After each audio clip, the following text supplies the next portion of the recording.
नमस्कार। आज हम एक बहुत ही दिलचस्प देश कजाकिस्तान पर गहराई से बात करने वाले हैं। नमस्कार। हाँ, कजाकिस्तान। हमारे पास जो स्रोत है, कजाकिस्तान एक विस्तृत विवरण, वो वाकई काफी जानकारी देता है इस विशाल मध्य एशियाई देश के बारे में। बिल्कुल।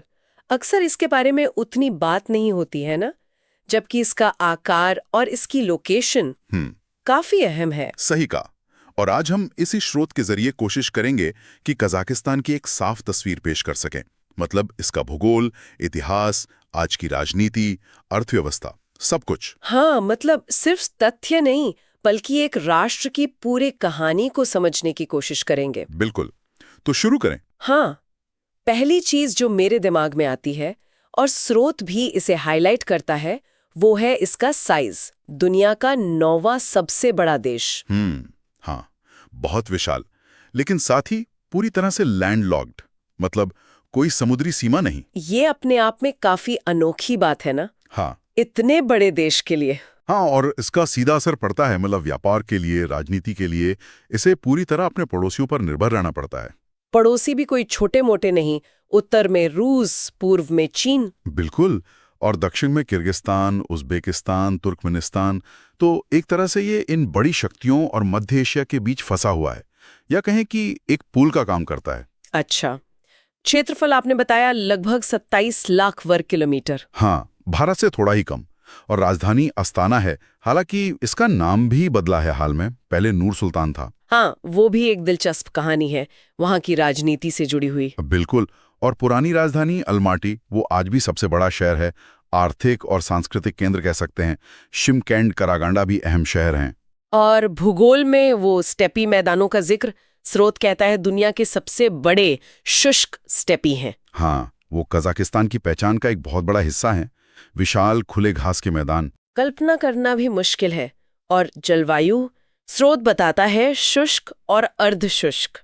हाँ, कॉन्टिनेंटल क्लाइमेट है, मतलब सर्दियां बहुत ठंडी और गर्मियां उतनी ही गर्म। समुद्र से दूरी का असर है ये। उत्तर में तो बर्फ जम जाती है, दक्षिण में गर्मी बहुत पड़ती है। तो इस तरह के भूगोल और जलवायु ने वहां के इतिहास को कैसे शक्ल दी होगी? स्रोत हमें ले जाता है प्राचीन काल में, खानाबदोश जनजातियां। बिल्कुल। ये स्टेपी पैदान ही थे जो उन घुमंतु कबीलों का घर थे। शक, हूण, तुर्क। सदियों तक उनका राज रहा यहाँ। उनका पूरा जीवन ही इन मैदानों पर निर्भर था। और फिर 13वीं सदी में चंगेज खान, मंगोल साम्राज्य का असर। हाँ, वो एक बहुत बड़ा मोड़ था। उसने ना सिर्फ राजनीतिक नक्शा बदला, बल्कि यहाँ के लोगों के बनने में भी, मतलब जातीय और सांस्कृतिक तौर पर गहरा असर डाला। मंगोलों के बाद स्रोत बात करता है 18वीं सदी की। रूसी साम्राज्य का प्रभाव बढ़ने लगा। हाँ, वो दौर आया जब कजाक खानों ने धीरे धीरे रूसी संरक्षण स्वीकार किया और फिर धीरे धीरे उनकी स्वायत्तता कम होती गई। रूसी किसान आकर बसने लगे। ये तो पारंपरिक खानाबदोश जीवन के लिए बड़ा बदलाव रहा होगा। यकीनन। जमीन खेती के लिए इस्तेमाल होने लगी, चारागाह कम हुए, और फिर आया 20वीं सदी का सोवियत दौर। स्रोत कहता है कि कजाकिस्तान सोवियत संघ का एक महत्वपूर्ण हिस्सा बन गया। इसका क्या मतलब था? इसके अच्छे और बुरे दोनों पहलू थे। एक तरफ औद्योगिकरण हुआ, शिक्षा फैली, खासकर खनन उद्योग बहुत बढ़ा। लेकिन दूसरी तरफ स्टालिन का वो जबरन सामूहिकीकरण, कलेक्टिवाइजेशन, उसने पारंपरिक जीवन को तहस नहस कर दिया। लोगों से उनके जानवर छीन लिए गए, उन्हें बस्तियों में बसाया गया। मैंने पढ़ा है कि इसके कारण एक भयानक अकाल पड़ा था। हाँ, बहुत भयानक। लाखों लोग मारे गए। ये कजाक इतिहास का एक बहुत ही दुखद पन्ना है। और इसी दौर में, जैसा स्रोत बताता है, कई और समुदायों को भी यहाँ डिपोर्ट करके भेजा गया। जर्मन, चेचेन, कोरियाई। तो यहाँ की आबादी और भी ज्यादा मिक्स हो गई। बिल्कुल। और फिर 1991 सोवियत संघ का विघटन और कजाकिस्तान की आजादी। यहाँ से शुरू होता है इसका आधुनिक सफर। चलिए अब राजनीति पर आते हैं। स्रोत कहता है राष्ट्रपति प्रणाली है और काफी मजबूत। हाँ, शुरू से ही सत्ता राष्ट्रपति के पास केंद्रित रही। पहले राष्ट्रपति नूर सुल्तान नजरबायव, वो तो लगभग 30 साल रहे, 1991 से 2019 तक। स्रोत उन्हें शुरुआती स्थिरता और आर्थिक विकास का श्रेय देता है। हाँ, वो तो है। उन्होंने देश को संभाला, विदेशी निवेश लाए, लेकिन सत्तावाद और मानवाधिकारों के हनन के आरोप भी, स्रोत ये साफ कहता है। बिल्कुल। विपक्ष के लिए ज्यादा जगह नहीं थी, मीडिया पर कंट्रोल था। 2019 में उन्होंने इस्तीफा दिया। कासिम जोमार्थ तोकायव राष्ट्रपति बने। पर नजरबायेव राष्ट्र के नेता के तौर पर प्रभावशाली बने रहे कुछ समय तक। और फिर जनवरी 2022 की घटनाएं, विरोध प्रदर्शन, स्रोत इसका जिक्र करता है। हाँ, वो बहुत अहम था। ईंधन की कीमतों के खिलाफ शुरू हुआ विरोध जल्दी ही पूरे सिस्टम के खिलाफ गुस्से में बदल गया। भ्रष्टाचार, असमानता, इन सब मुद्दों पर लोग सड़कों पर आ गए। और उसके बाद नजरबायेव का प्रभाव लगभग खत्म हो गया है ना? हाँ, बिल्कुल। तोकायेव ने अपनी पकड़ मजबूत की, उन्होंने कुछ सुधारों का वादा भी किया है। तो क्या हम कह सकते हैं कि देश अब ज्यादा लोकतांत्रिक हो रहा है? कहना थोड़ा मुश्किल है। घोषणाएं हुई हैं, संविधान में बदलाव भी हुए हैं, लेकिन असल में सत्ता अभी भी काफी सेंट्रलाइज्ड है। नागरिक समाज पर दबाव है। तो देखना होगा कि ये बदलाव कितने गहरे और टिकाऊ हैं। ठीक है, अब जरा अर्थव्यवस्था की बात करें। स्रोत के मुताबिक ये मध्य एशिया की सबसे बड़ी अर्थव्यवस्था है। कैसे? इसका सीधा सा जवाब है प्राकृतिक संसाधन, तेल और गैस। कजाकिस्तान इनके बड़े उत्पादकों और निर्यातकों में से है। कैस्पियन सागर क्षेत्र में बड़े भंडार हैं। तेल और गैस के अलावा यूरेनियम और कोयले का भी जिक्र है।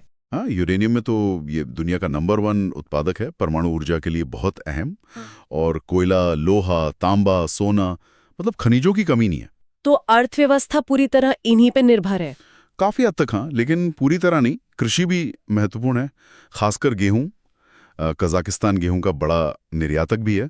वो जो स्टेपी मैदान है, वहाँ बड़े पैमाने पर खेती होती है। तो खनन और कृषि, ये दो मुख्य आधार हुए। हाँ, एक तरह से। और अब कोशिश हो रही है अर्थव्यवस्था को डाइवर्सिफाई करने की, मतलब सिर्फ तेल गैस पर निर्भरता कम की जाए। और इसमें अंतर्राष्ट्रीय निवेश और चीन का बेल्ट एंड रोड इनिशिएटिव, स्रोत इनका भी जिक्र करता है। बिल्कुल।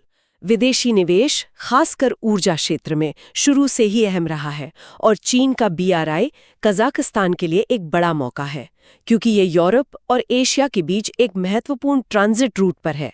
लेकिन हाँ, चीन पर बढ़ती निर्भरता की चिंताएं भी हैं। ये तो हुई अर्थव्यवस्था की बात। अब जरा समाज और संस्कृति को देखें। स्रोत कहता है इस्लाम और ईसाई धर्म प्रमुख हैं। हाँ, ज्यादातर कजाक सुन्नी मुसलमान हैं और जो रूसी मूल के लोग हैं वो रूढ़िवादी ईसाई। आमतौर पर माहौल सहिष्णुता का है, लेकिन सरकार धार्मिक कट्टरता को लेकर थोड़ी सतर्क रहती है। और भाषा, कजाक और रूसी दोनों आधिकारिक, ये कैसे काम करता है? ये एक पेचीदा मामला है। कजाक को राष्ट्रीय भाषा के तौर पर बढ़ावा दिया जा रहा है, स्कूलों में, सरकारी काम में, लेकिन रूसी अभी भी बहुत चलती है, खासकर शहरों में, व्यापार में। बहुत से लोग, खासकर पुरानी पीढ़ी, रूसी ज्यादा आराम से बोलते हैं। और वो लिपि बदलने की बात भी है, सिरिलिक से लैटिन। हाँ, वो भी चल रहा है। कजाक भाषा को मजबूत करने और पश्चिम से जुड़ने की एक कोशिश है ये, पर इसमें भी अपनी चुनौतियां हैं। वाकई दिलचस्प है ये। और स्रोत कहता है कि पारंपरिक खानाबदोश संस्कृति की झलक आज भी मिलती है, संगीत, नृत्य, भोजन में। हाँ, बिल्कुल। उनका पारंपरिक वाद्ययंत्र है डोमरा। उसकी धुनें, लोक कथाएं हैं, कोकपार जैसा घुड़सवारी का खेल, और खाने में मांस, खासकर घोड़े और भेड़ का, और डेयरी उत्पाद जैसे कुमिस। ये सब उसी जीवन शैली की देन है। तो एक तरफ ये परंपराएं और दूसरी तरफ आधुनिकीकरण। हाँ, यही आज का कजाकिस्तान है। अस्ताना जैसे शहरों में आपको एकदम मॉडर्न आर्किटेक्चर दिखेगा। सरकार टेक्नोलॉजी पर जोर दे रही है। युवा पीढ़ी दुनिया से ज्यादा जुड़ी है। लेकिन ये विकास शायद सब जगह एक जैसा नहीं है। नहीं, बिल्कुल नहीं। शहरों और गांवों में, तेल वाले पश्चिमी इलाकों और बाकी हिस्सों में काफी अंतर है। आय में, सुविधाओं में। ये एक सामाजिक तनाव का कारण भी है। स्रोत एक और बहुत ही खास चीज बताता है, बैकोनूर स्पेस स्टेशन। हाँ, बाइकोनूर कॉस्मोड्रोम है तो कजाकिस्तान की जमीन पर इसे रूस लीज पर चलाता है। यहीं से पहली मानव उड़ान हुई थी, स्पुतनिक लॉन्च हुआ था। और आज भी ज्यादातर मिशन वहीं से जाते हैं इंटरनेशनल स्पेस स्टेशन के लिए। हाँ, तो ये कजाकिस्तान को अंतरिक्ष के इतिहास में एक अलग जगह देता है और रूस के साथ इसके गहरे रिश्ते का प्रतीक भी है। सचमुच अनोखा है। और वो स्टेपी मैदान जिनकी हमने बात की थी, वो भी एक पहचान है। बिल्कुल। वो सिर्फ जमीन नहीं, वो कजाक आत्मा का हिस्सा है।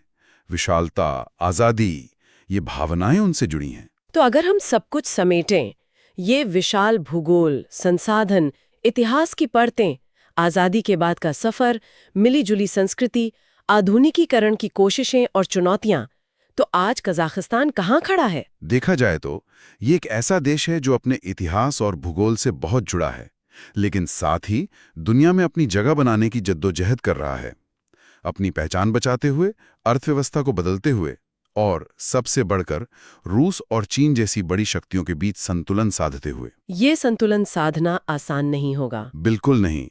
संसाधन इसकी ताकत हैं, तो उन पर निर्भरता कमजोरी भी, इसकी लोकेशन मौके भी देती है और खतरे भी। तो हमने कजाकिस्तान के बारे में काफी कुछ समझा। इसका भूगोल, संसाधन, इतिहास। हाँ, खानाबदोश जड़ों से लेकर सोवियत दौर, फिर आज़ादी तक का सफ़र, राजनीति में नजरबायेव युग से लेकर हाल के बदलावों तक, समाज में भाषाओं और धर्मों का साथ रहना और परंपरा और आधुनिकता का मिश्रण, बाइकोनूर और स्टेपी जैसी अनूठी बातें। इन सब बातों को ध्यान में रखते हुए एक सवाल जो आखिर में दिमाग में आता है और जिस पर शायद आगे सोचने की जरूरत है, वो ये कि कजाकिस्तान अपनी बहुसदिश विदेश नीति, मतलब सबसे संबंध बनाए रखने की नीति, को भविष्य में कैसे निभा पाएगा, खासकर आज के माहौल में जब दुनिया इतनी बटी हुई है। हाँ बिल्कुल। रूस, चीन, पश्चिम, सबके बीच संतुलन साधना, अपनी आज़ादी, अपनी पहचान, अपने आर्थिक हितों को इन बड़ी ताकतों के बीच सुरक्षित रखना, ये शायद आने वाले सालों में कजाकिस्तान के लिए सबसे बड़ी चुनौती होगी।